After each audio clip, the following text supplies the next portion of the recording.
Alright, so this episode is actually going to be a response episode to SpaceDock, the newest episode that came out today, the day I'm recording it. I'll link that in the description for anyone who somehow found my video before his. But yeah, so I've got four major parts I want to get into, and I'm actually going to start at the end and then go through it because the end is a narrative part first. So for everyone who's new here, hi, nice to meet you. But what I do is I'm going to go over things, generally speaking, from a overarching narrative perspective. Basically, your command and control for a writer.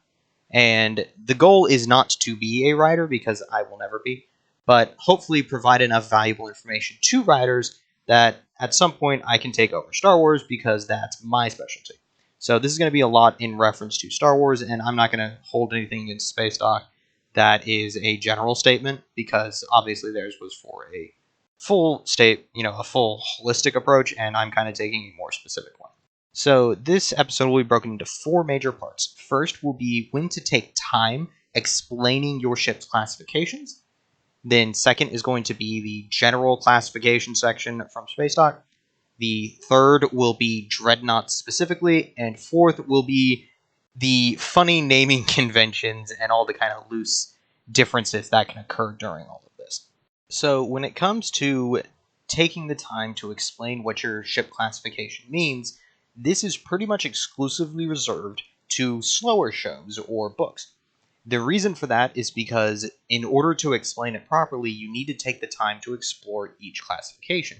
If you just go over and effectively put a PowerPoint on screen, no one's really going to understand what it means, and you need to give your audience the time and resources, which is basically just the length of the show again, so more time, to understand and have the full impact of what each ship means. So any kind of exploration type situation, so Star Trek, would be good for this, and anything where you have a high octane, lot of action. So if you did just episode 2 or episode 3 from Star Wars, it's bad, because there is no time in episode 2 or 3 to take the time to just start talking about ship classification.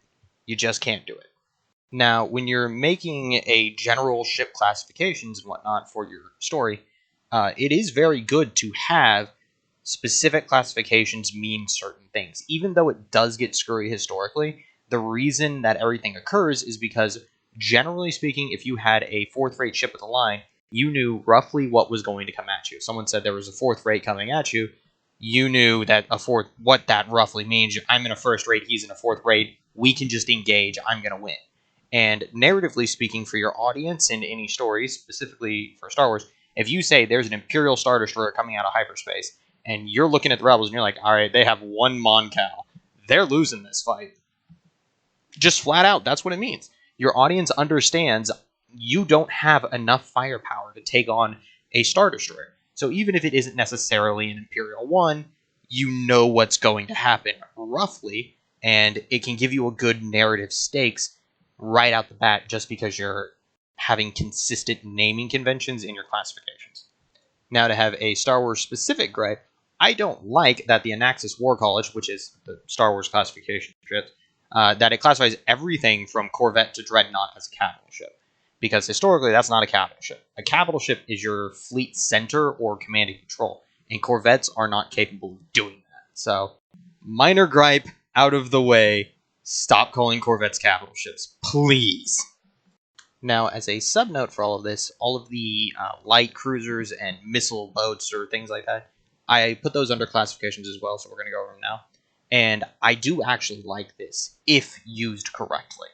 I like Fujiwara. I don't like whenever people start calling everything it's a super Star Destroyer. Like, bug off, dude. It's like, if you have 10 modifiers on a ship name, it should be an entirely different classification. So, no. But if you were to say, okay, we have a missile cruiser, then, alright, it's going to be a cruiser, it's mainly going to have its balanced out approach, and it's heavily going to focus on missiles. If you go, alright, we're going to have a heavy cruiser, it's going to be a bigger one, it's going to be closer to punching up. And if you have a light cruiser, it's probably going to start punching down, and various other things. So, I do like having sub-naming categories, but try to keep them within, at most, 2 additional modifiers, and I mean absolute most. and try to keep consistent with that. So if you say missile, its primary armament needs to be missile. So you can't say like missile torpedo or something like that. No.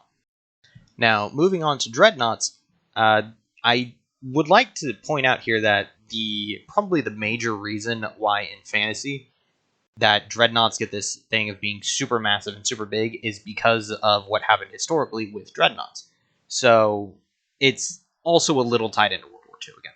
So what happened historically with dreadnoughts is that the HMS Dreadnought got built, and all of a sudden, every battle went from being mid-range and like your big guns weren't the big main damage dealers. They were just kind of there to lob and hopefully get a lucky shot. But you mostly did things with kind of the more medium tier guns. So your middle line things, just stuff that you would expect nowadays to be shooting at smaller ships, that's what you would take down even the big ships with. So when the Dreadnought got built, it was mostly big guns. It had a bunch of big stuff. It was very revolutionary because you changed the range of engagement. And in a fantasy setting, specifically one that has FTL, range isn't really a big thing. Now, I know SpaceDock has this absolute love of shooting missiles way off into space, but I would like to point out, if you have sudden FTL or sudden bursts of speed, and it doesn't take, 10 years to get up to speed, or, even if it's like 2 days to get up to speed, if you can change your speed from below FTL to above FTL in the matter of at most minutes, then you can negate a lot of things, such as missiles. Because you can just drop out of hyperspace right on top of the enemy ships. This is the same reason that carriers get a bunch of guns on them. So what do you do in that when range is no longer a big thing? If the enemy is going to come at you, it's like, hey, I've got guns that can outrange you. It doesn't matter. I can drop my ship on your head. Well, all you have left is size or strength or weight. And that means that in order to revolutionize space warfare, to grant it the Dreadnought title, basically, you have to make it bigger. So that's kind of your loose explanation for why Dreadnoughts get named that way. And then the World War II side of that is you have to remember that the layman's understanding of Dreadnought doesn't tie it to World War I. So they think Dreadnought, and a lot of them probably think the Yamato, even though every battleship at that point was considered a Dreadnought. So it's side effect.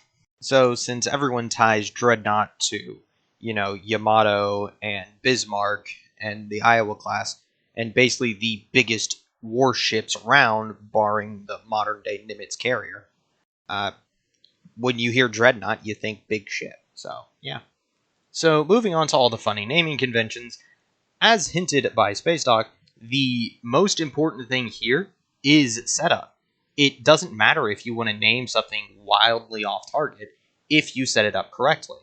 Effectively speaking, when it comes to writing, the only real thing that matters is that you have the proper setup.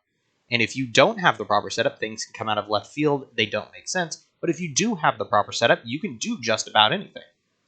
So, to pull out a good example from Star Wars, take the Lucrehulk in the time of the Separatists versus the Republic.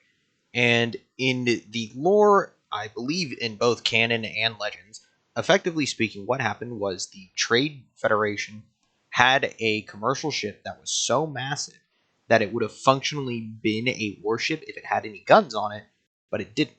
So they got raided by pirates a little bit and then convinced the Republic to let them put guns onto their cargo ships. What this ended up doing was that when war broke out in Episode 2, the Trade Federation had a bunch of battleships that were just not officially battleships. And you see this all the way in Episode 1 when they have a bunch of literally cargo ships blockading a planet successfully. Like, they have a battleship, it's just not a battleship.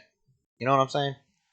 To have a good negative example of when setup can actually ruin your ability to do things, look at Marvel and time travel.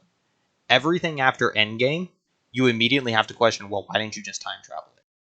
Just flat period, why don't they? At the end of the episode or halfway through, you got your Darkest Hour, everything's wrong, there's all these kinds of problems. Why don't you just use time travel? You know how to use it. The heroes have the ability. The technology wasn't destroyed. It's not like it was a one-off or due to some alignment of the stars. They just had to science hard enough and they win. And they can do it. Why don't they? Just flat period. Why don't you just use time travel to solve everything? So it's a setup versus payoff situation. It's really good for Endgame. It's really bad for your franchise.